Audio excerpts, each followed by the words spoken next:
주님 앞에 예배를 드리며 찬양하며 나아가실 때에 분명히 우리가 가지고 있는 연약함들 그리고 우리가 가지고 있는 나약함들로 인하여서 하나님의 영광이 가려지지 않기를 소망합니다.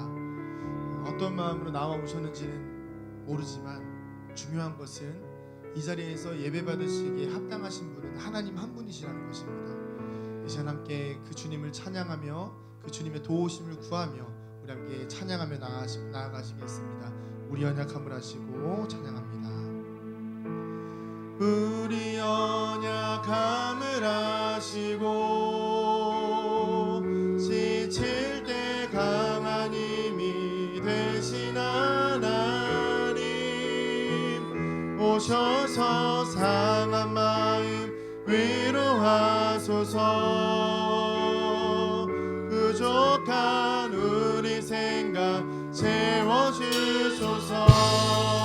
우리 연약함을 하시고 우리 연약함을 하시고 주님 함께하여 주시옵소서.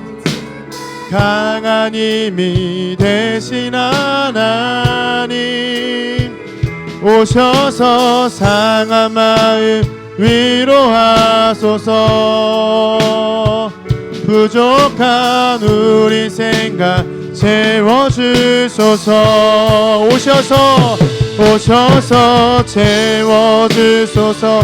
주 성령 부어주소서. 하나님 병든 마음 고쳐주소서. 오셔서 채워주소서. 주 성령 부어주소서. 하나님 상한 마음 위로하소서. 우리 연약함을 하시고 우리 연약함을 하시고 지칠 때 강한 힘이 되신 하나님 오셔서 상한 마음 위로하소서. 부족한 우리 생각 채워주소서. 오셔서 채워주소서. 주 성령 부어주소서. 하나님 병든 마음 고쳐주소서.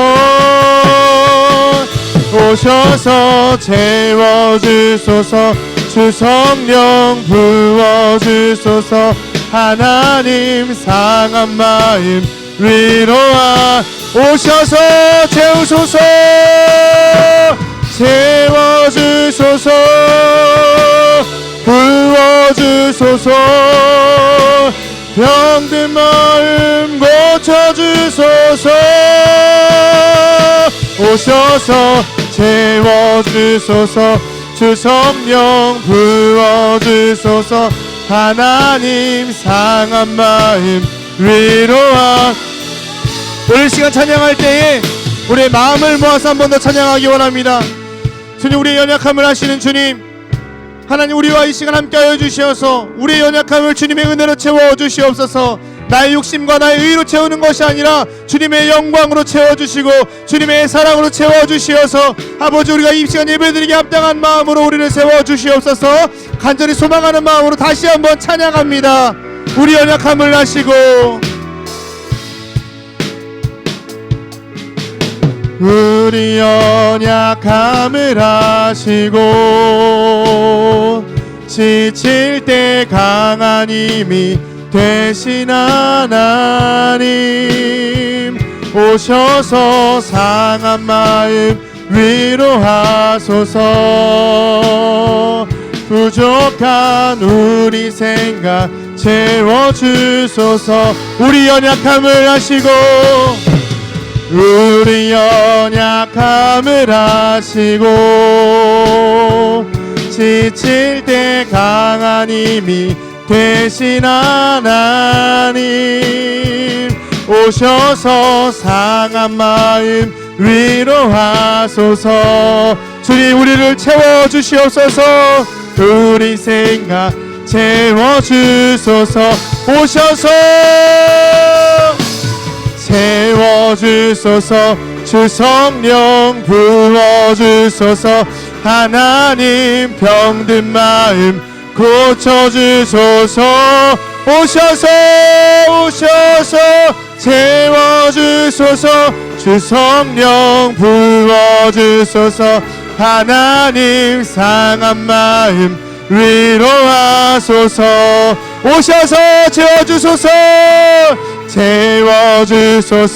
주 성령 부어주소서. 하나님 병든 마음 고쳐주소서. 성령이여 주여. 하나님 상한 마음 위로하소서. 이 시간 주님 앞에 같이 기도하며 나아가실 때에 여러분, 우리 어떤 마음으로 이 자리에 나왔습니까? 내가 연약하다고 하여서, 내가 부족하다고 하여서 하나님의 능력이 부족한 것이 아니지 않습니까? 나의 연약함을 인하여서 하나님의 영광을 못 받으시는 것도 아니지 않습니까? 우리의 연약함을 인정하고 우리의 죄악을 주님 앞에 고백하고 성령여 임하셔서 우리를 정결케 하시고 우리를 채워주시옵소서. 우리 주님의 한 몸으로 같이 기도합니다. 주여,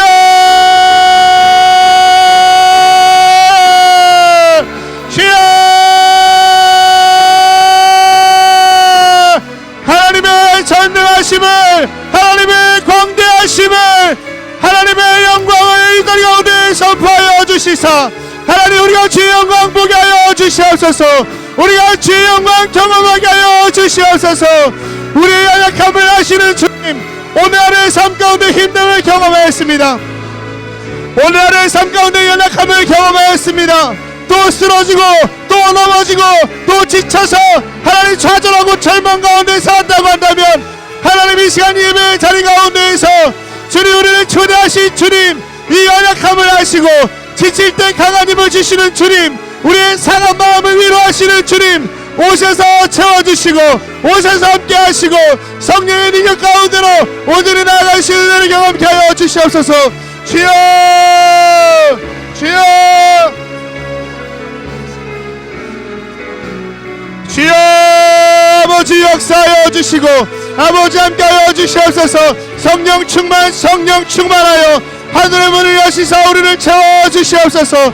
나의 생각과 나의 힘으로는 감당할 수 없는 이 삶의 모든 일들을 아버지 앞에 온전히 맡겨드리며 나아갈 때에 주의 영광이, 주의 역사가 이 자리를 덮으실 줄로 믿습니다. 성령이여 역사하소서. 성령이여 역사하소서. 우리를 회개케 하시고 우리를 자유케 하시고 우리를 주의 영광 보게 하여 주시옵소서. 내가 가지고 있는 모든 태와 내가 가지고 있는 모든 더러움과 내가 가지고 있는 모든 악함들을 주 앞에 토해내며 나아갈 때에 주여 역사하여 주시옵소서. 주여 오셔서 채워주소서. 주 성령 부어주소서. 하나님 병든 마음 고쳐주소서. 주여 하나님 역사하여 주시옵소서.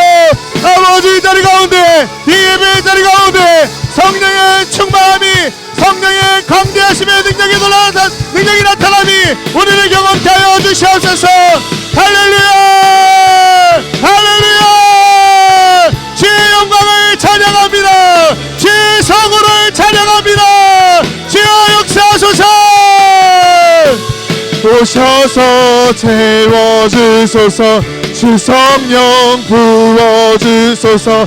하나님 상한 마음 오셔서 채우소서. 채워주소서. 부어주소서. 병든 마음 고쳐주소서. 아멘. 채워주소서. 주 성령 부어주소서. 하나님 상한 마음 위로하소서. 오늘 시간 한 번 더 같이 기도하시면서 나아가실 때에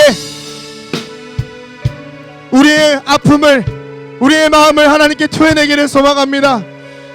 무엇을 그리 꽁꽁 숨기고 계십니까? 무엇을 그리 꽁꽁 싸매고 계십니까? 주님 앞에는 숨길 것이 없지 않습니까? 다 토해내고 다 버려버리고 다 내어드리고 기쁜 마음으로, 홀가분한 마음으로 주의 말씀을 듣고 기쁘고 감사한 마음으로 주님을 찬양하는 이 시간이 되어지길 소망한다면 하나님 주님, 우리가 이 시간 주님 앞에 다시 한번 고백할 때에 우리의 모든 더러움과 내가 가지고 있는 모든 내 마음속에 있는 숨겨놨던 것들을 주 앞에 다 내어드리게 하여 주시옵소서. 성령의 역사여 주시옵소서. 우리 주님의 이름으로 기도합니다. 주여, 주여, 주여, 주여. 하나님, 우리가 주님 앞에 숨기지 않기를 소망합니다. 무엇을 숨기고 있습니까? 무엇을 감추어두고 있습니까? 하나님, 같이 아간의 범죄처럼 하나님, 내가 주님 앞에 재물을 숨겨두고 있습니까? 하나님과 삽비라처럼 하나님, 내가 영광 받기 위하여서 나의 것들을 숨겨두고 하나님 앞에 다 내어드린 척하고 있습니까?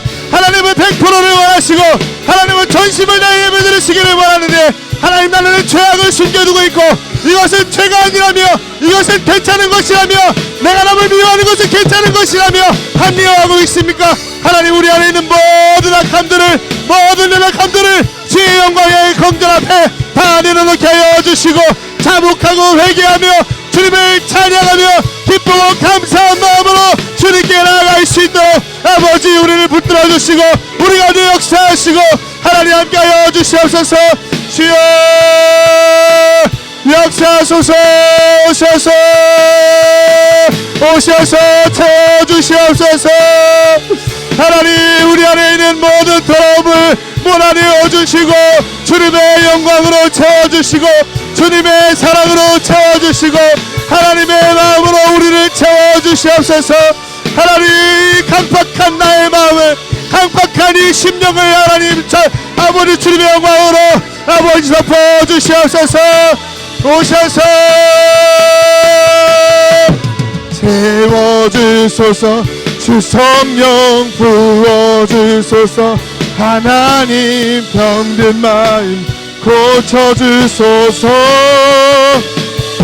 오셔서 채워주소서. 주 성령 부어주소서. 하나님, 상한 마음 위로하소서. 하나님, 이 시간 우리를 채워주시기를 소망합니다. 하나님, 내 안에 너무 더러운 것이 많아서 하나님이 들어오실 자리가 없다라고 한다면 주의 성령의 은혜로 우리를 모두 회복시키시고 자유케 하시고 우리의 마음에 더러운 것들을 비워주시사 주님만이 주인 되어 주실 수 있도록 우리의 마음 가운데 가득 채워 주시옵소서. 하나님, 우리가 성령을 간구합니다. 우리의 마음 가운데 성령의 은혜를 허락하여 주시고 오직 성령 충만하여서 이 시간 예배 자리가 주님의 영광이 가득한 자리 되게 하여 주시고 우리가 기쁨의 예배, 죄로부터 자유함을 얻는 예배 될 수 있도록 주님 함께 하시고 역사하여 주시옵소서. 이 시간 홀로 영광 받으신 주님의 이름을 찬양합니다. 감사드리며 예수님의 이름으로 기도합니다. 아멘. 아멘. 우리 이 시간 우리를 자유케 하시는 주님 앞에 감사와 영광의 박수를 올려드립니다. 아멘. 우리 시간 다 함께 자리에서 일어나셔서 기쁘게 주님을 찬양하시겠습니다.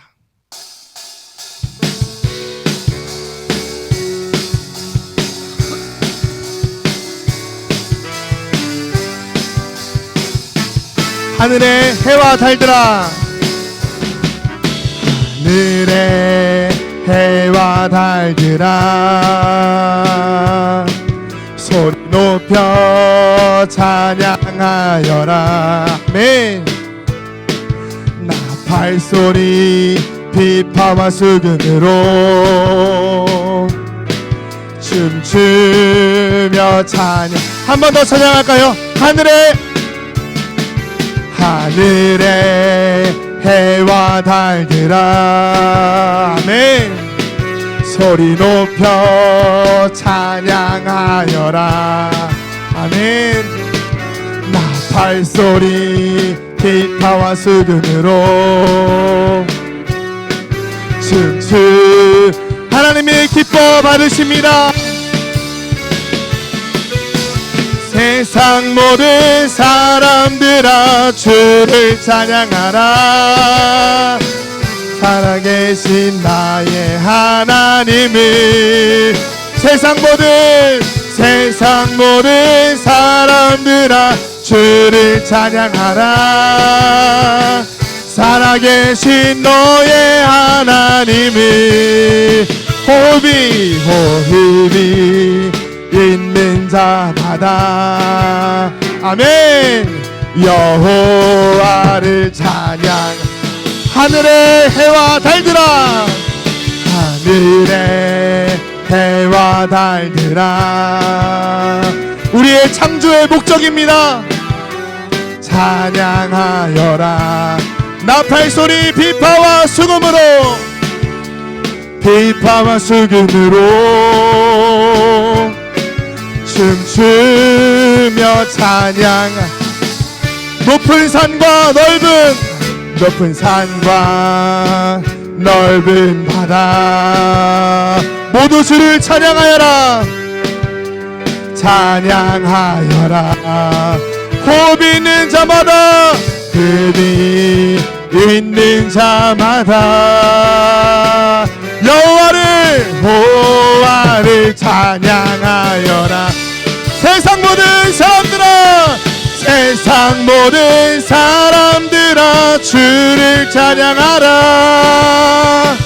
살아계신 나의 하나님을. 아멘. 세상 모든 사람들아, 주를 찬양하라. 살아계신 너의 하나님을, 너의 세상 모든 사람들아, 주님을 찬양하라. 세상 모든 사람들아, 주를 찬양하라. 살아계신 나의 하나님을. 아멘 아멘. 세상 모든 사람들아, 주를 찬양하라. 살아계신 너의 하나님을. 아멘. 호흡이 있는 자마다 여호와를 찬양하여. 우리 한 번 더 찬양합니다. 하늘에 해와 달들아, 소리 높여 찬양하여라. 나팔소리 비파와 수금으로, 팔소리 비파와 수금으로 춤추며 찬양하여. 높은 산과 넓은 바다, 험한 산과 넓은 푸른 바다 모두 주를 찬양하여라. 찬양하여라. 우리의 호흡이 있는 동안 주님을 찬양합니다. 아멘. 있는 자마다 여호와를 찬양하여. 세상 모든 사람들아, 세상 모든 사람들아, 주를 찬양하라.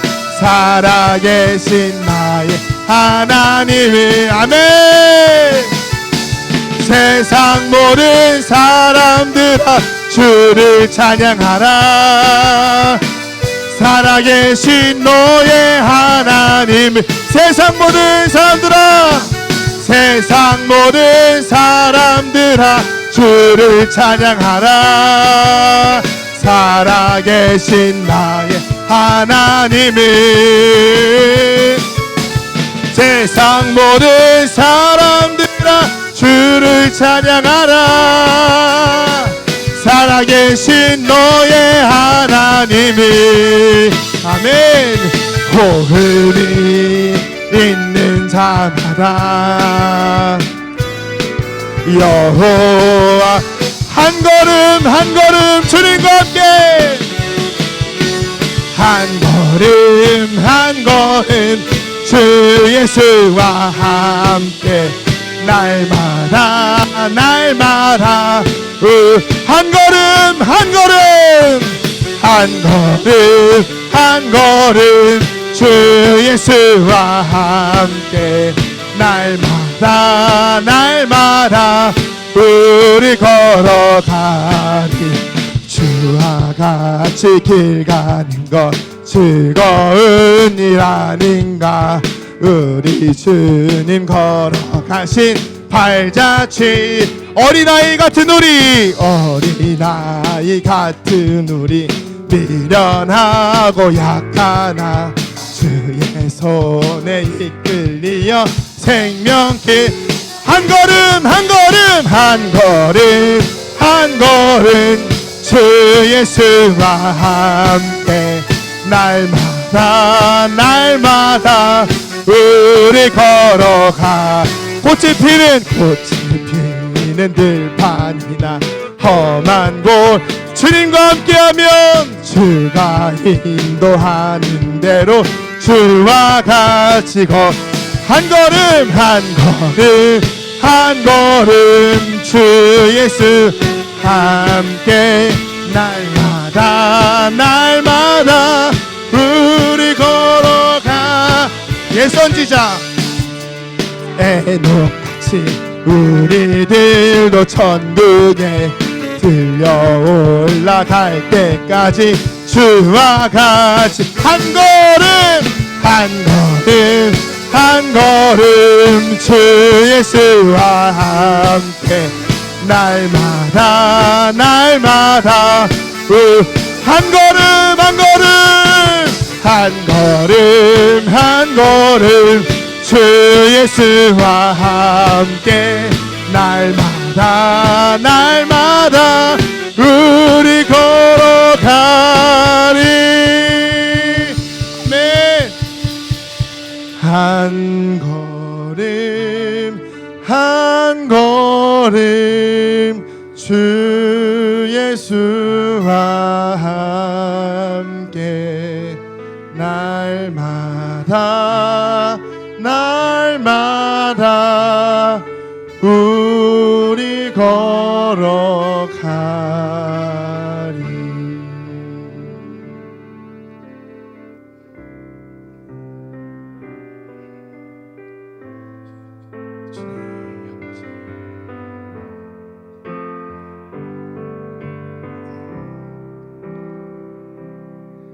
날이 저물어 갈 때 빈들에서 걸을 때 그때가 하나님의 때 내 힘으로 안 될 때 빈손으로 걸을 때 내가 고백해 여호와 이래. 날이 저물어 갈 때 날이 저물어 갈 때 빈들에서 걸을 때 그때가 하나님의 때 내 힘으로 빈손으로 걸을 때 여호와 이래 여호와 이래. 주가 일하시네 주가 일하시네 주께 아끼지 않는 자에게 아멘. 주가 일하시네 주가 일하시네 신뢰하며 거는 자에게. 날이 저물어 갈 때 저물어 갈 때 들에서 걸을 때 그때가 하나님의 지금이 바로 하나님의 때입니다. 내 힘으로 안 될 때 빈손으로 걸을 때 내가 고백해 여호와 우리 모인 이곳에 주님 함께 하십니다. 우리 모인 이곳에 주님 함께 계시네. 누리네 아버지네. 적은 떡과 물고기 내 모든 걸 드릴 때 모두 고백해 여호와 이래. 주가 일하시네 주가 일하시네 주가 일하시네 주께 아끼지 않는 자에게 주님께 모두 맡깁니다. 일하시네 주가 일하시네 신뢰하며 거는 자 주가 일하시네 주가 일하시네 주가 일하시네 주께 아끼지 않는 자에게 주가 일하시네 주가 일하시네 신뢰하며 걷는 자에 너는 내 아들이라 너는 내 아들이라 주님께서 말씀하십니다. 오늘날 내가 너를 낳도다 너는 내 아들이라 나의 사랑하는 내 아들이라 언제나 변함없이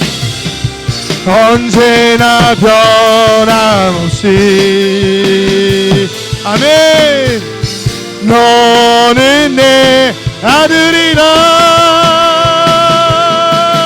나의 십자가 고통 내 살의 그 고통으로 내가 너를 낳았으니 너는 내 아들이라 너는 내 아들이라 아멘 오늘날 내가 너를 낳도다 너는 내 아들이 주님은 우리를 포기하지 않으십니다.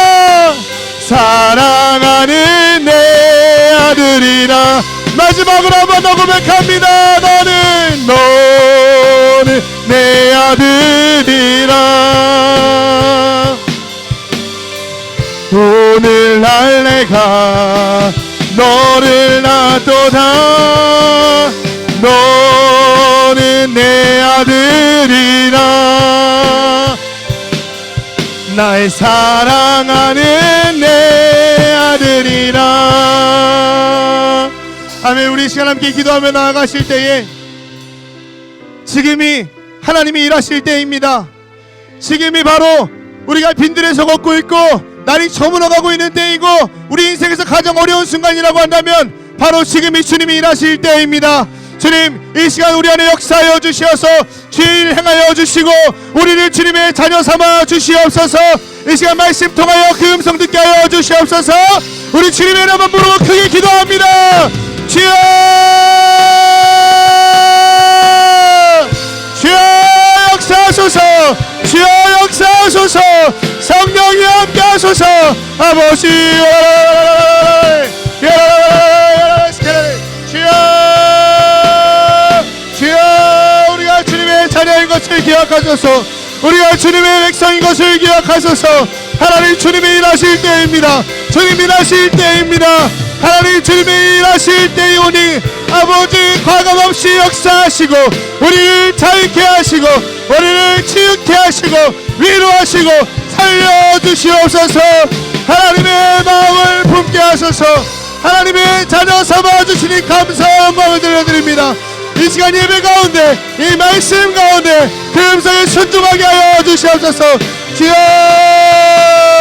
아버지 역사하소서.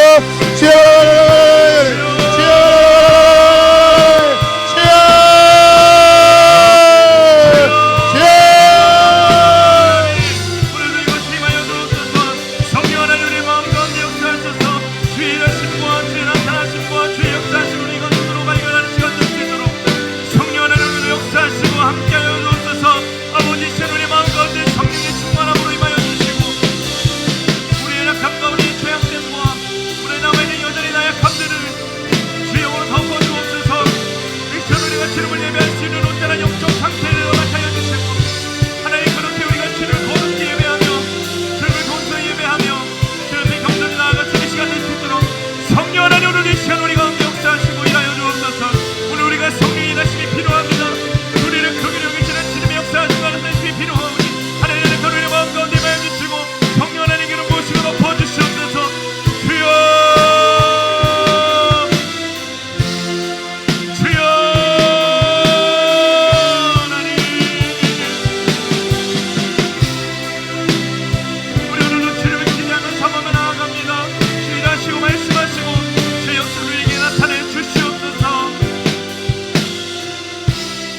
시간 한 가지만 더 기도합니다. 이 시간 기도할 때 성령 하나님 우리의 예배 가운데 임재하여 주시옵소서.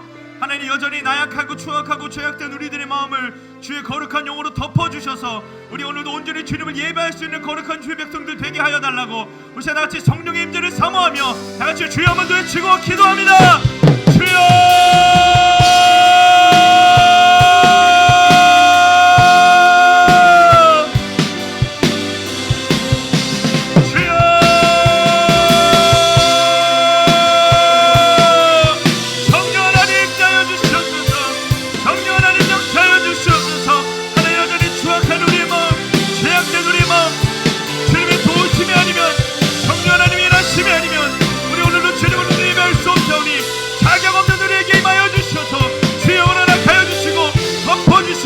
거룩하게 하여 주옵소서. 정결하게 하여 주옵소서. 주여 주여 하나님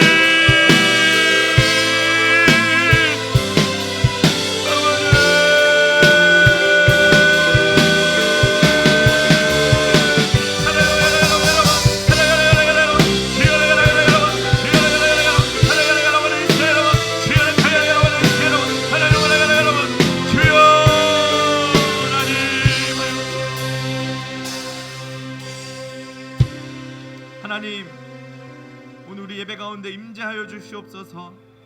성령 하나님 우리의 마음 가운데 역사하여 주시옵소서. 메마른 우리의 마음을 기경하여 주옵소서. 성령의 단비를 내리셔서 닫혀있고 굳혀있는 우리의 마음 여시고 녹여 주시옵소서. 오늘도 우리가 주님의 일하심이 필요합니다. 주님의 일하심을 우리가 눈으로 발견하고 목격하기를 소망합니다. 하나님 오늘 예배 가운데 주의 일하심을 우리가 느끼며 주의 은혜 가운데 들어갈 수 있는 거룩한 시간 되게 하여 주시옵소서. 하나님 이 시간도 주님 사랑하는 마음으로 귀한 예물 드린 손길 있습니다. 축복하여 주시고 하늘의 신령한 은혜로의 삶 가운데 주님 늘 임마누엘로 동행하여 주시옵소서. 하나님 이 시간 성령 하나님 강력하게 역사하실 줄 믿고 감사하며 예수 그리스도 이름으로 기도합니다. 아멘. 말씀 보겠습니다. 말씀 사사기 16장 28절에서 30절입니다.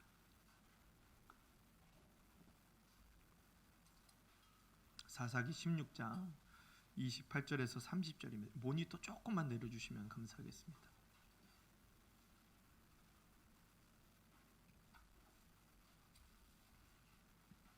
사사기 16장 28에서 30절 우리 한 절씩 교독하고 마지막 절 함께 읽겠습니다.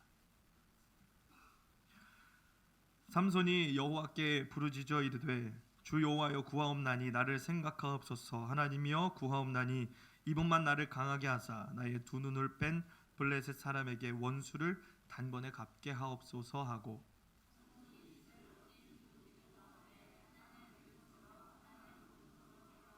함께 읽겠습니다. 삼손이 이르되 블레셋 사람과 함께 죽기를 원하노라 하고 힘을 다하여 몸을 굽힘에 그 집이 곧 무너져 그 안에 있는 모든 방백들과 온 백성에게 덮이니 삼손이 죽을 때에 죽인 자가 살았을 때에 죽인 자보다 더욱 많았더라. 아멘. 할렐루야. 오늘 수요 예배 가운데 오신 여러분들 한 분 한 분 환영하고 축복합니다. 할렐루야. 오늘 우리 함께 사사기 말씀을 살펴보고 있는 중에 마지막 우리가 사사를 맞이하게 됩니다. 이 사사 누구신지 다 아시죠? 삼손이라는 사사입니다. 손이 세 개라서 삼손이 아니라 보통 학생부에서 이렇게 개가 막 빵빵 터지는데 다시 한번 해볼까요? 손이 세 개라서 삼손이 아니라 감사합니다. 삼손 하면은 사사기에서 가장 유명한 사사로 다 인식하고 계실 거예요. 물론 여러 사사들이 있죠. 뭐 기드온도 있고 입다도 있고 뭐 갈렙 갈렙이 아니고 여러 사사들이 있는데 이 많은 사사들 중에 우리가 사사하면 제일 먼저 머리에 떠오르는 인물이 아마 삼손이 아닐까 이렇게 생각해요. 왜냐하면 삼손이라는 인물이 가지고 있는 이야기도 많고 그와 얽혀 있는 굉장히 재밌는 사건들도 많고 그리고 어렸을 때 주일학교 아이들 또 예배 시간에 삼손이라는 인물을 굉장히 많이 다루어 주기 때문에 우리가 삼손은 굉장히 익숙하고 그래서 그만큼 사사하면 잘 떠오르는 인물로 아마 다 인식하고 계실 겁니다. 그래서 제가 한번 여쭤보고 싶어요. 삼손하면 뭐가 생각나시나요? 삼손하면 옛날에 그 영화 중에 삼손과 들릴라라는 영화가 있었는데 아시나요? 너무 옛적 이야기를 하나요? 아직 30대 초반인데 되게 옛날 영화 중에 삼손과 들릴라라는 영화. 그래서 아마 삼손 하면 우리가 들릴라를 이렇게 쉽게 떠올리실 수 있을 겁니다. 또 삼손 하면 뭐가 생각날까요? 힘, 그렇죠. 머리카락. 삼손 하면 떠올릴 수 있는 여러 가지 이야기들이 있습니다. 근데 저는 삼손 하면 여러 가지 생각할 수 있겠지만 오늘 이 본문을 우리가 함께 보면서 또 하나님 주신 말씀 가운데 이 삼손이라는 인물을 저는 이렇게 표현하고 있습니다. 우리 화면 좀 띄워주시겠어요? 보이시나요? 무슨 그림인 것 같으세요? 돼지목에 진주 목걸이. 저는 삼손이라는 인물을 돼지목에 진주 목걸이 찬 사람이라고 생각하고 표현하고 싶습니다. 왜 그런지 우리가 지금부터 찬찬히 한번 살펴보도록 하겠습니다. 삼손하면 아까 누군가 머리카락에 대해서 이야기하셨어요. 머리카락 자르면 안 되는 사람이었죠. 삼손이 머리카락 자르면 안 됐던 이유가 뭡니까? 삼손이 나실인이었기 때문이에요. 나실인, 성경에 나오는 여러 나실인들이 있습니다. 사무엘도 나실인이죠. 근데 이 삼손은요, 날 때부터 나실인이라는 조금 더 더 하나님 앞에 더 신실하게 드려진 나실인으로 이해하시면 돼요. 태어나서 스스로가 서원해서 나실인이 된 사람들도 있었습니다. 근데 이 삼손은 날 때부터 나실인이었어요. 그래서 삼손을 잉태하고 있었던 삼손의 어머니조차도 나실인으로서의 구별된 삶을 살아야 했었던 만큼, 그리고 삼손은 평생을 서원한 나실인이었기 때문에 나실인 중에서도 나실인이었다, 이렇게 이해하시면 됩니다. 그림이 좀 혐오스러우니까 좀 꺼주시겠어요? 네, 감사합니다. 나실인하면 나실인이 가지고 있었던 세 가지 규칙, 지켜야 될 것들이 있다는 거 알고 계시죠? 첫 번째는 포도주나 독주를 가까이 하지 않는 것, 더 넓게는 포도의 소산까지도 가까이 하지 않는 것이 나실인이 지켜야 될 첫 번째 규칙이었어요. 그리고 두 번째는 무엇이냐면 시체를 가까이 하지 않는 것. 그리고 세 번째는 머리에 삭도를 대지 않는 것. 그러니까 머리 자르지 않는 것. 미용실 하시는 분들이 제일 싫어하는 인물이 삼손이라 그러죠. 네. 그렇게 나실인으로서 지켜야 될 세 가지 중요한 사건들이, 중요한 규칙들이 있었습니다. 그러니까 삼손하면 나실인, 그러니까 굉장히 신실한 인물, 굉장히 대단한 인물, 뛰어난 인물이라고 생각하기 쉽상입니다. 근데 제가 삼손을요, 돼지목에 진주 목걸이 건 사람이라고 표현한 데는 다 이유가 있겠죠. 우리 말씀 한번 보겠습니다. 13장으로 조금 앞으로 거슬러 올라가 볼까요? 13장 24절 25절입니다. 13장 24절 25절 한번 읽겠습니다. 시작. 그 여인이 아들을 낳음에 그의 이름을 삼손이라 하니라.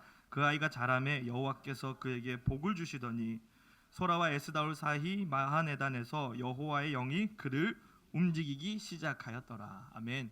삼손이라는 인물은요, 여기 나와 있는 이 말씀 그대로 하나님이 그 아이가 자라는 동안에 복을 더해 줬었던 사람이에요. 그리고 하나님이 실제로 그 삼손이라는 인물에게 하나님의 영을 허락하셔서 하나님의 영에 따라 움직이시는, 하나님이 좌우하시는 복된 삶을 살았던 것이 나실인 삼손입니다. 돼지목의 진주 목걸이라는 이 속담이 어떤 의미인지 다 아시죠? 어떤 그 대상의 값어치를 모르는 사람에게는 어떤 보물도 의미도 가치도 없다는 의미를 가진 속담입니다. 삼손, 하나님이 마치 진주 목걸이와 같이 늘 그의 영으로 함께 하시고 하나님이 그가 자라는 동안에 계속 복을 허락하시고 나실인으로서 하나님 앞에 서원된 사람으로서, 그리고 더 멀리는 이스라엘을 블레셋의 손으로부터 구원시켜줄 사사로서 사용하실 하나님이 어마어마한 복, 진주 목걸이를 허락하셨는데 그의 삶은 돼지 같은 삶을 살았다는 거죠. 그가 어떤 삶을 살았는지 우리 한번 보겠습니다. 오늘 사사기에 나오는 이 삼손은 13장부터 16장까지 다루고 있습니다. 그래서 13장부터 16장의 이야기들을 천천히 갈 테니까 그냥 잘 따라오시면 되겠습니다. 삼손이 그렇게 13장 후반부에 하나님의 영이 임하시고 나서 제일 먼저 14장에 등장했었던 삼손의 모습이 아마 이런 모습이면 참 좋았겠죠. 모든 백성들을 모아놓고 내가 이제 하나님의 영이 임했기 때문에 하나님이 이끄시는 대로 우리 이스라엘 백성들을 구원해내겠습니다. 하나님의 도구로 사사로 내가 쓰임받겠습니다. 이렇게 등장했으면 참 멋있었을 텐데 삼손의 첫 번째 등장하는 모습은 어떤 모습이냐? 이방 여인 블레셋 여인과 결혼하기 위해서 부모님에게 가서 조르는 장면이 14장 처음에 나타나는 장면입니다. 이때 당시에 이스라엘 백성들은 이방 사람들과 혼인하면 안 되는 규율이 있었어요. 율법이 있었어요. 그리고 어떤 풍습이 있었냐면 아들의 혼인 상대를 아버지 부모님이 결정해주는 풍습이 있었습니다. 지금 생각하면 참 끔찍하죠. 부모님이 결혼 상대를 아무튼 그게 그때 당시 풍습이었어요. 그런데 삼손은 이 모든 걸 다 쉽게 말해서 무시합니다. 율법도 무시하고요.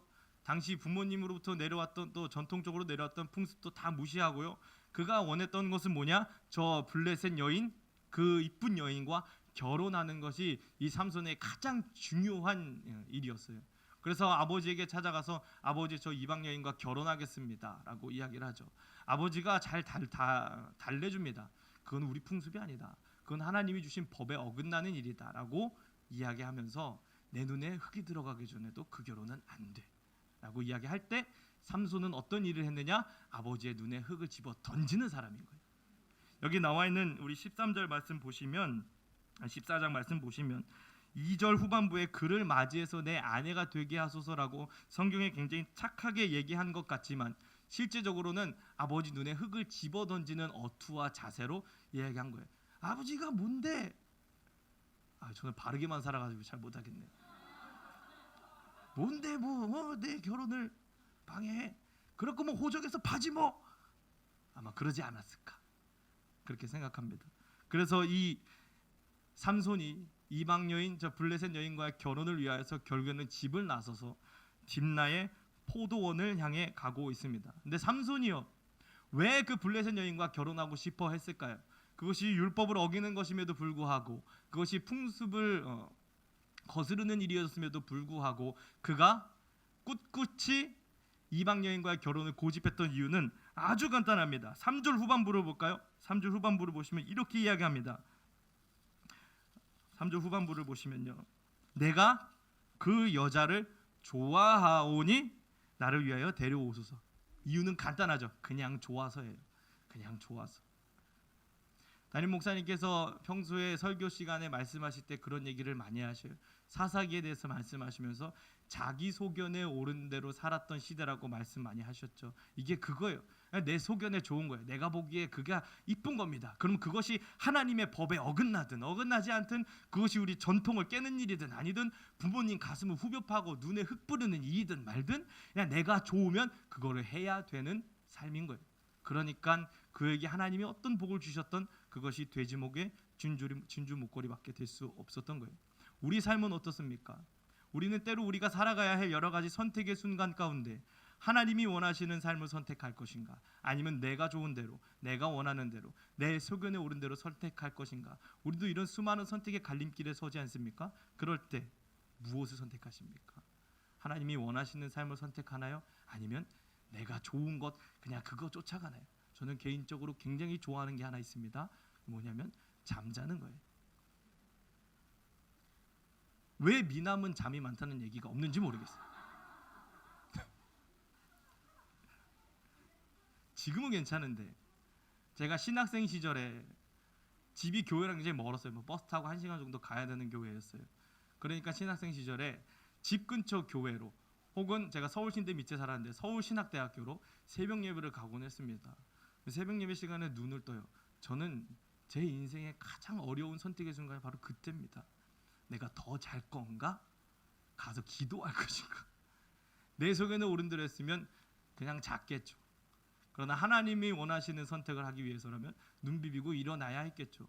이런 선택의 순간이 저에게만 있을까요? 주일 아침에 등산 약속이 잡혀 있습니다.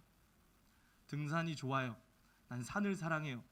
그렇다면 예배는 좀 뒷전으로 해놓고 우리가 등산 약속 갈 수 있겠죠. 골프 약속이 골프는 주일 아침에 많이 하시더라고요. 골프 약속이 주일 아침에 잡혀 있습니다. 그럼 내 소견에 오른 대로 할 것인가? 하나님이 원하시는 대로 할 것인가? 직장에서 어쩔 수 없이 얼마 전에 제 동기 중에 한 사람을 만났는데 이 동기가 지금 신학을 그만두었어요. 그리고 이제 직장 생활을 합니다. 근데 그 친구 하는 얘기가 오늘 끝나고 뭐 하냐고 제가 이제 일 끝났으니까 이제 뭐 해? 그랬더니 술 한잔 하러 가야지 그러는 거예요. 당황했죠.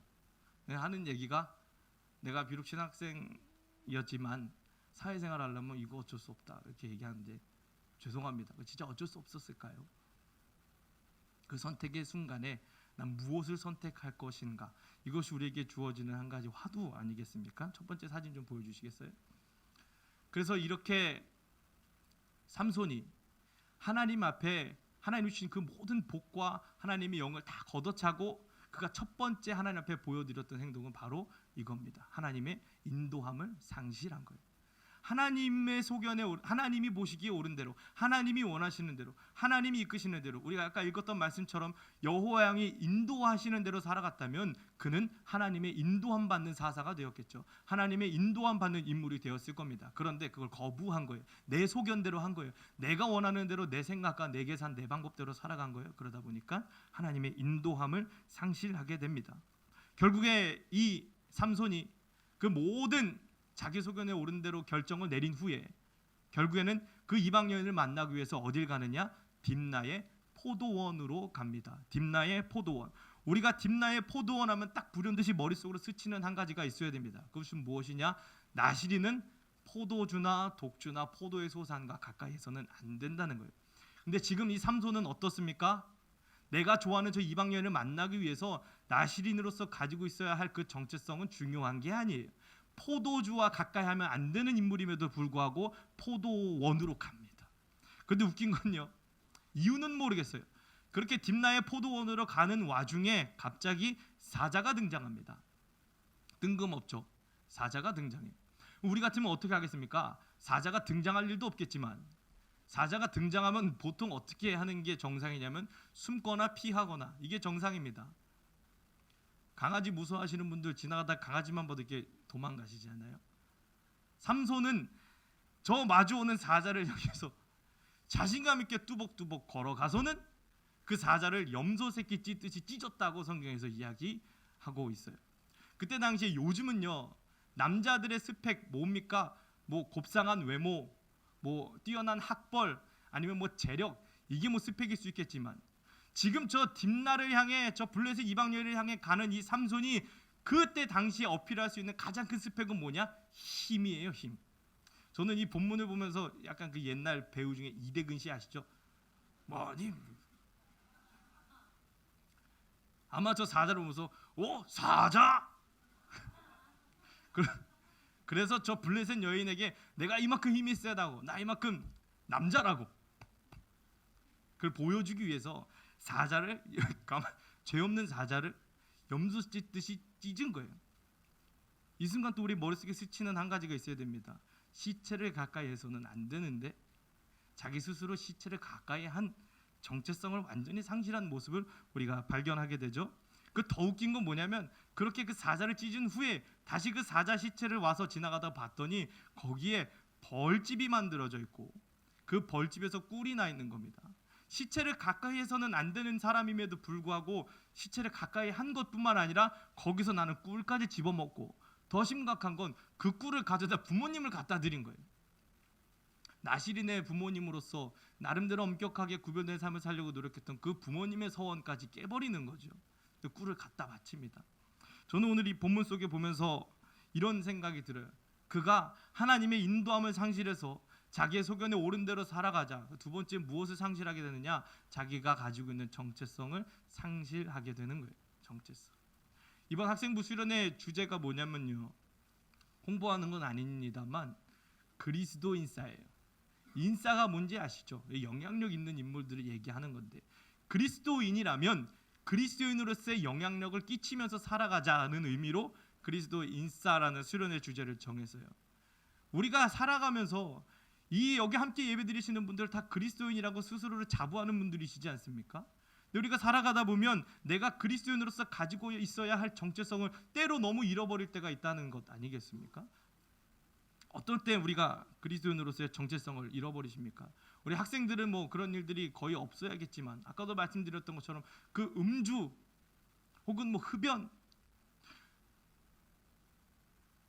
그건 정체성의 문제거든요. 사실은 내가 술 마실 수 있지만 내가 그것을 함으로써, 그 행위를 함으로써 내가 그리스도인으로서 가지고 있어야 할 어떤 정체성을 포기하는 거예요. 또 어떤 일들이 있습니까? 막 직장 생활 현장 가운데 날 정말 화가 나게 하는 사람들이 있어요. 그러나 우리가 그리스도인이라면 적어도 한 번, 두 번, 세 번, 네 번 정도는, 그리고 70번씩 7번 정도는 사랑하고 품으려는 노력들이 있어야 우리가 그리스도인이라는 정체성을 보여줄 수 있는데, 열받게 한다고 난 두 대 때려주는 거예요. 세 대로 갚는 거예요. 이런 모습들을 통해 우리가 어떻게 그리스도인으로서의 정체성을 드러내며 살아갈 수가 있을까요? 집에 가서 성경책 다 보시죠. 집에 가자마자 딱 씻으시고 제일 먼저 소파에 앉으셔서 성경책을 펴시지 않습니까? 혹은 드라마를 보신다거나 뭐 예능을 보신다거나 막 그러지 않으시죠? 가정에서까지 그래야 될 필요 있겠냐마는 우리는 그렇게 배우지 않았잖아요. 내가 가정 안에서도 내가 그리스도인으로서의 정체성을 드러내기 위해서 어떤 노력들을 하고 계신지 우리가 이 시간 또 돌아봐야 되지 않겠습니까? 그렇게 정체성을 상실한 삼손의 다음 행보를 우리가 계속해서 보도록 하겠습니다. 그래서 결국에는 그렇게 포도도 가까이 하고 시체도 가까이 하고 정체성을 완전히 상실한 삼손이 그 블레셋 여인과 결혼합니다. 근데 그때 당시에 결혼 풍습에는 그런 게 있어요. 신랑이 있으면 신부 측에서 30명의 친구들을 데려와서 함께 먹고 즐기고 마시고, 쉽게 말해서 파티를 즐기는 풍습이 있었습니다. 자연스럽게 파티에는 뭐가 빠질 수 없죠? 술이 빠질 수 없죠. 이미 포도주와 독주를 가까이서는 안 되는 정체성은 다 잃어버리고 그 즐겨야 할 현장, 그 파티 한가운데서 삼손이 취해서 흥청망청 기분에 취해서 그렇게 한 가지 수수께끼를 냅니다. 어떤 수수께끼를 냈느냐? 먹는 것에서 먹는 것이 나오고 강한 것에서 단 것이 나온다. 이게 뭘지 맞춰봐 라고 30명의 친구들에게 수수께끼를 냈어요. 기분에 취했겠죠? 이 수수께끼의 답이 뭔지 감이 잡히시나요? 자기밖에 모르는 질문이에요. 쉽게 말해서 이겁니다. 제가 지금 수수께끼 하나 내볼까요? 제가 지금 입고 있는 속옷은 무슨 색일까요? 아무도 알 수 없어요. 저밖에 모르는 겁니다. 삼손이 자기밖에 맞출 수 없는 문제, 즉 아까 그 사자에게서 단 꿀이 나왔던 것을 자기만 알고 있었던 그 상황 속에 이 문제 맞춰보라고 수수께끼를 낸 거예요. 참 치사하죠. 그러면서 내기를 겁니다. 만약에 너희가 이 수수께끼를 맞추면 배옷 30벌을 내가 주겠다. 위아래 세트로. 만약에 너희가 못 맞추면 니들이 나한테 와서 배옷 30벌을 줘야 된다. 배옷 30벌 하면은 그냥 별로 감이 요즘 배옷 줘도 안 입으시죠. 요즘 느낌으로 좀 따지자면요, 나이키 옷 한 위아래로. 나이키 별로 안 좋아하세요? 전 나이키가 굉장히 특별한데 비싼 옷 위아래로 맞춰주는데 30벌이나 맞춰주기로 이렇게 내기를 한 겁니다. 삼손은 그 수수께끼를 내놓고서 얼마나 의기양양했을까. 이거 아무도 못 맞출 거라고, 이거 나밖에 모르는 거라고 그렇게 아마 생각했을 거예요.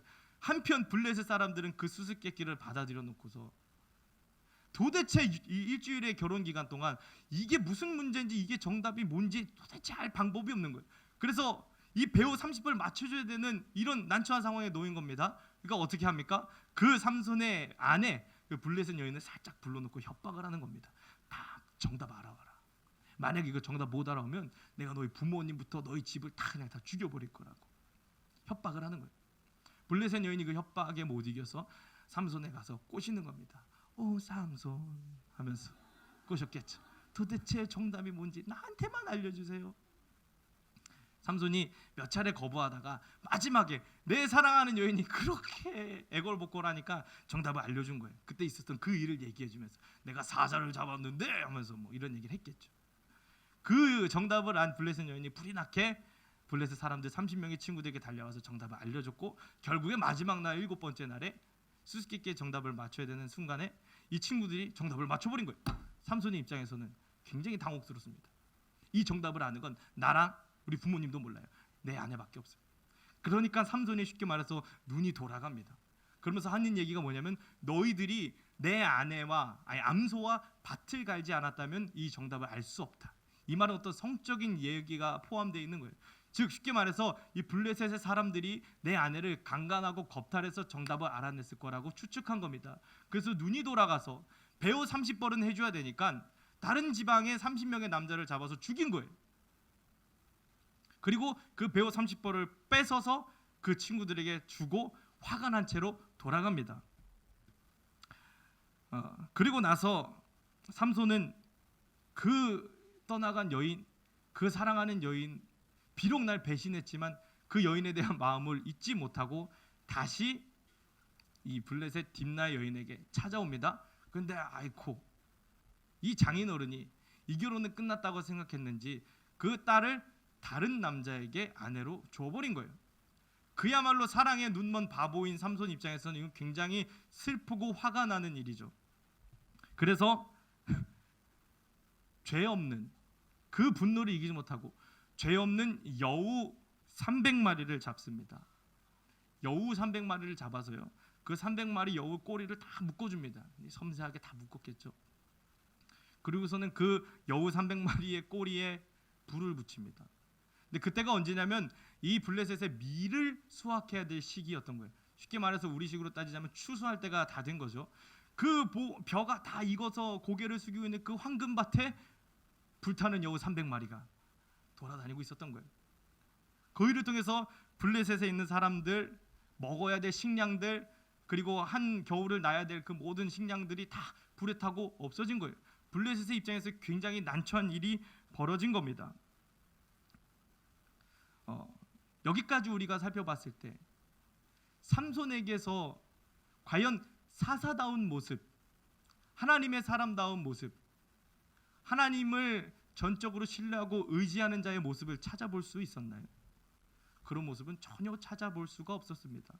중요한 건 그에게는 무엇이 있었냐? 내가 사사라는 사실, 내가 나실인이라는 사실, 내가 하나님께 쓰임받아야 될 사람이라는 사실, 내가 구별된 사람이라는 사실, 이 모든 건 다 망각한 채, 하나님이 삼손에게 맡겨진 모든 사명들을 망각한 채 내 개인의 생각, 내 복수심, 내 사사로운 감정에만 이 삼손이 완전히 사로잡혀 있었던 거예요. 그러니까 결국에 삼손이 또 무엇을 상실했느냐? 그가 하나님으로부터 받은 사명에 대해서 상실한 겁니다. 블레셋 사람들, 그들의 손에서부터 이스라엘을 구원해내야 할 그 사명을 완전히 다 상실해버린 거죠. 그에게 중요한 건 무엇입니까? 하나님이 허락해 주신 사명보다 더 중요한 건 내 감정이에요, 내 일이에요, 내 사업이에요, 내 가족들입니다. 내가 하나님 앞에 드려야 될 무언가보다 내 개인의 안위, 나의 감정, 나의 편안함, 내가 호의호식하는 것, 이게 더 중요했었던 거예요. 자기 소견에 오른 대로 행동하자 하나님의 인도함을 상실합니다. 그러니까 하나님의 백성이라는 사실, 사사라는 사실, 그리스도인이라는 사실을 상실합니다. 그러다 어떻게 됩니까? 그렇게 하나님을 위해서 무엇을 해야 하는지, 내가 하나님께 어떻게 쓰임받아야 하는지에 대한 사명도 완전히 상실해버리는 겁니다. 그렇게 사명감을 상실한 사사 삼손은 어떻게 됩니까? 이 여우 300마리 사건을 통해서 블레셋과 이스라엘 사이에 전쟁의 기류가 흐릅니다. 근데 블레셋이랑 이스라엘이랑 전쟁하면요, 이스라엘이 이기승산이 없거든요. 그러니까 이스라엘의 사람 1000명이 삼손에게 찾아가서 제발 좀 그만하라고, 저 블레셋에 제발 그만 좀 진상 피고 이제는 순순히 가서 잡혀주라고 이렇게 이야기합니다. 자기 민족들, 유다 백성들 1000명이나 찾아와서 그렇게 이야기하니 삼손이 자기 몸을 스스로 밧줄로 묶은 채 블레셋 사람들에게 잡혀갑니다. 포로가 되기로 자처한 거죠. 그런데 중요한 것은 그렇게 블레셋 사람들의 포로로 꽁꽁 묶여서 간 삼손에게 그때 갑자기 불현듯 여호와의 영이 임합니다. 여호와의 영이 임하고 나서 그 몸을 묶고 있던 밧줄을 다 끌어내리고 마침 옆에 있었던 나귀 턱뼈, 어벤져스 보셨나요? 또르에게 망치가 있고 캡틴 아메리카에게 방패가 있었다면 우리 삼손에게는 나귀 턱뼈가 있었죠. 나귀 턱뼈로요 1000명을 잡아 죽입니다. 나귀 턱뼈 무시하지 마세요. 이빨도 이렇게 나 있고. 나귀 턱뼈를 휘둘러서 1000명을 죽입니다. 그리고 나서 삼손이 어떻게 했느냐? 하나님의 영이 임해서 그 모든 일들을 할 수 있었음에도 불구하고, 하나님의 영이 임해서 나귀 턱뼈로 1000명이나 잡을 수 있었음에도 불구하고 막 찬양을 하기 시작하는데 그 찬양의 내용에 하나님은 전혀 없이 내가 잘나서, 내가 잘 싸워서, 나귀 턱뼈로 내가 용감하게 싸워서 저 1000명이나 죽였다고 스스로를 찬양하는 장면이 오늘 성경 본문 속에 등장합니다. 15장 16절인데요. 15장 16절 한번 읽어볼까요?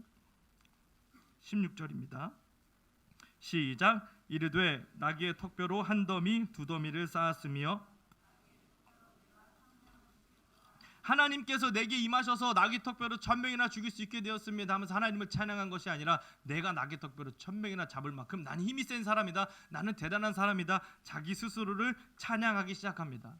삼손에게서 마지막으로 찾아볼 수 있는 네 번째 상실은 무엇이냐? 결국에 하나님을 다 잃어버린 거예요. 하나님을 잃어버린 거예요. 하나님이 그의 삶에 그렇게 역사하심에도 불구하고, 하나님이 그의 삶에 그렇게 하나님의 영으로 임하시고 옆에서 도우시고 이끄심에도 불구하고, 이 삼손이라는 인물은 하나님을 마지막에는 완전히 상실한 채 그렇게 살아가게 됩니다. 그 하나님을 상실한 삼손의 최후는 어떻게 될까요? 잘 아시는 얘기일 겁니다. 들릴라를 만나게 됩니다. 삼손은 참 여자 보는 눈도 없지요. 블레셋 이방 여인도 좋아하고 저 가사의 기생도 좋아하고 그 기생집에서 만난 또 다른 기생 들릴라와의 사랑에 빠집니다. 근데 삼손이 들릴라와 사랑에 빠졌다는 이야기를 블레셋 사람들이 들은 거예요. 블레셋 사람들 입장에서 삼손은 굉장히 눈에 까십니다. 여우 300마리로 밭을 불태우질 않나, 나귀턱뼈로 1000명을 잡아 죽이질 않나. 그야말로 진상이었죠. 그러니까 저 삼손을 어떻게 없애야 되냐 혈안이 됐던 게 블레셋 사람들인데, 마침 그들의 소식을 듣기로 삼손이 우리 여인 블레셋 여인 들릴라와 사랑에 빠졌다는 얘기를 들은 겁니다. 이 블레셋 사람들은 삼손이 여자에 약한 사람이라는 걸 알았던 거예요. 그래서 들릴라를 또 가서 꼬십니다. 만약에 저 삼손의 약점을 알아오면 너에게 은 1100개를 주겠다. 우리식으로 따지자면 100억 정도 되는 값어치라고 합니다. 무지막지한 돈을 줄 테니까 저 사람의 약점을 알아오라고 이야기하는 거예요. 들릴라가 어떻게 합니까? 또 가가지고 오 삼손 하면서 도대체 당신의 힘의 근원은 무엇인가요? 라고 물어보죠. 이렇게 3번을 물어봅니다. 삼손이 3번을 다른 이야기를 얘기합니다. 뭐 동물의 활줄로 나를 묶으면, 혹은 새 줄로 나를 묶으며, 혹은 내 머리를 뭐 이렇게 틀에 짜놓으면 내 힘이 없어질 거야. 그렇게 3번을 들릴라에게 당하지만 삼손은 3번이나 자기가 사랑하는 여인에게 지고한 순종을 바쳐서인지 모르겠지만 미련하게 계속해서 속고 또 속고 또 속다가 결국에는 마지막에 어쩔 수 없이 들릴라 여인의 눈물에 못 이겨서인지 자기 힘의 원천, 마지막 나시린으로서의 정체성, 머리에 삭도를 대면, 내 머리를 자르면 내 힘이 없어질 거라는 약점을 말해줍니다. 그리고 그 이후의 내용들은 다 아시죠? 결국에는 그렇게 들릴라에 의해서 머리를 다 잘린 삼손, 나시린으로서 하나님의 사람으로서의 마지막 정체성까지 다 잃어버리고 하나님을 완전히 상실한 그 삼손의 최후는 어떻게 됩니까? 눈을 뽑히고 사람들 앞에서 조롱거리가 되는 것이 삼손의 최후라는 것 아마 잘 알고 계실 겁니다. 근데 제가 오늘 여기까지 이야기해놓고 참 이해가 안 되는 부분이 있었어요. 그것이 오늘 우리가 읽은 본문의 말씀입니다. 우리 본문 말씀 한 번만 더 읽어보겠습니다. 16장 28에서 30절입니다.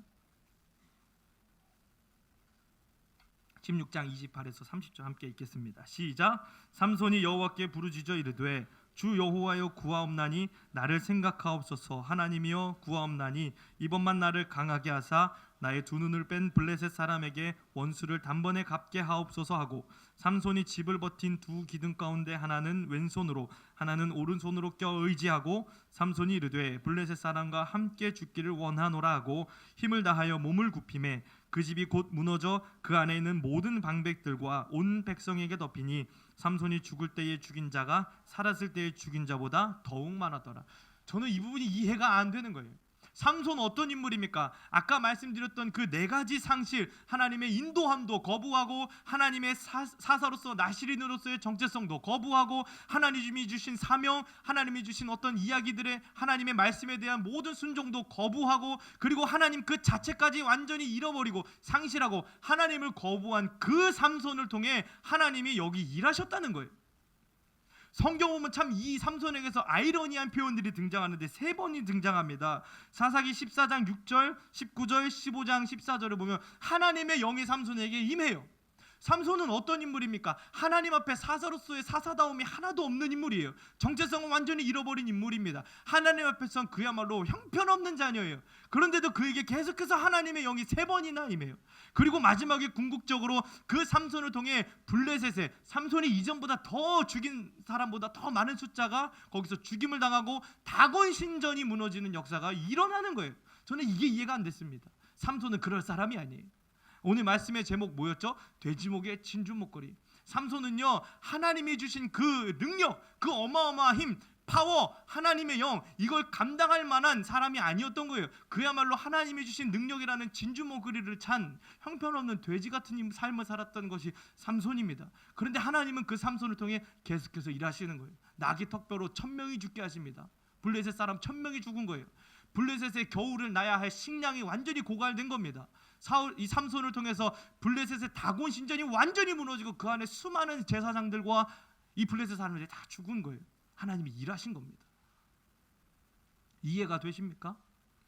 저는 그래서 이 부분을 두고 하나님 앞에 기도했어요. 하나님 왜 이렇게 하셨습니까?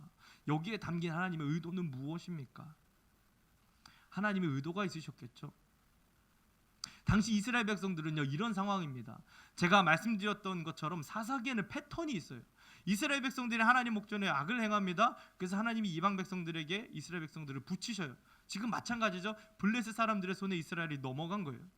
그럼 그 다음 순서가 뭐냐면 그 안에서 이스라엘 백성들이 하나님을 향해 부르짖고 하나님을 찾고 구원해달라고 하나님께 외치는 장면이 있어야 되는데 여기 삼손의 장면에는 그게 없어요. 그냥 하나님이 먼저 삼손에게 찾아오십니다. 지금 이스라엘 백성들이 블레셋에게 지배를 당한 게 40년이에요. 성경에서 40년이면 한 세대를 의미합니다. 이전의 사사들은요, 그 사사에 살아갔던 시대에 이스라엘이 뭐 짧게는 7년, 10년, 뭐 길어야 20년 정도 이방에게 지배를 받고 있었던 게 이 전의 내용들이에요. 그런데 여기 삼손 시대 때는요, 40년 한 세대가 블레셋에게 정복당한 겁니다. 그러니까 이 이스라엘 백성들은 어떤 삶을 살았던 것이냐면 하나님의 인도함, 이게 아무 의미가 없어진 거예요. 잃어버린 겁니다. 그냥 내 소견에 오른 대로 살아가는 이 삶이 익숙해진 거예요. 그러다 보니까 어떻게 됩니까? 자기 스스로가 하나님의 백성이라는 것, 선민이라는 것, 내가 하나님에게 구원받은 저 출애굽 백성이라는 이 출애굽 백성, 하나님 백성으로서의 이 정체성도 완전히 상실해버린 거예요. 그러다 보니까 이스라엘 백성들이 하나님으로부터 부여받은 저 가나안 땅 정복이라는 사명도 잃어버린 거예요. 블레셋, 삼손을 찾아가서 협박할 1000명이 있었다면 블레셋과 싸움을 했어야죠. 블레셋을 정복했어야죠. 근데 그 사명도 상실한 거예요. 그러니까 이스라엘 백성들이 종국적으로는 하나님 완전히 상실을 해버린 겁니다.